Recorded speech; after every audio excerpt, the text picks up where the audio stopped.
બાબા રે મિત્રો, જો અમારા જીવનભાઈ કોઈ જેવી તેવી વેચતી નહીં યાર.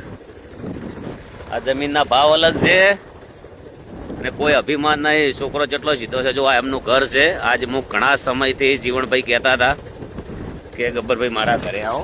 આજ મેં એમને એમના ભાઈના બાઇકમાં બેસી ગયો છું. આજ આવ્યો છું સીધો જીવનભાઈના ઘરે.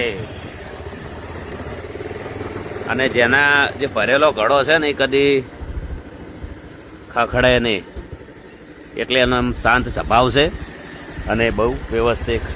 જય બાબારી, જય બાબારી. આ છે જીવણભાઈનું ઘર. હે ને જીવણભાઈ? જય બાબારી. આજ તો ગાઈસ ગબ્બરભાઈ અમારા ઘરે. હા, બધા મારા બ્લોગ બનાવે પણ હું જીવણભાઈનો બ્લોગ બનાવું. બહુ સારું લાગ્યું. હે સારું અને આ જીવન મને ઘેર ના આવત ને તો ગોઠા એમ નતો કે આવવું જ પડશે. આ તો જગ્યા બધી તમારી બધી, એટલે આખું સરગ છે તમારથી. એમ આ તમારા બધા કાકા પાના ભાઈ ભેળા બધા અલગ અલગ હે ને? મજા છે. આ તો જમીનના બહુ ભાવ છે. એમ એમ તો રહે છે એમ. દયા છે તમારે. હો ભાઈ. ના પણ તમારા છોકરા સારા છો ભાઈ, સીધા કોઈ જફા મારી. હા હા, છે જીવણભાઈ નું ઘર. જીવણભાઈ જય બાબારી. ઘણા સમયે તમારા ઘરે જો પંખો ચાલુ કર્યો છે.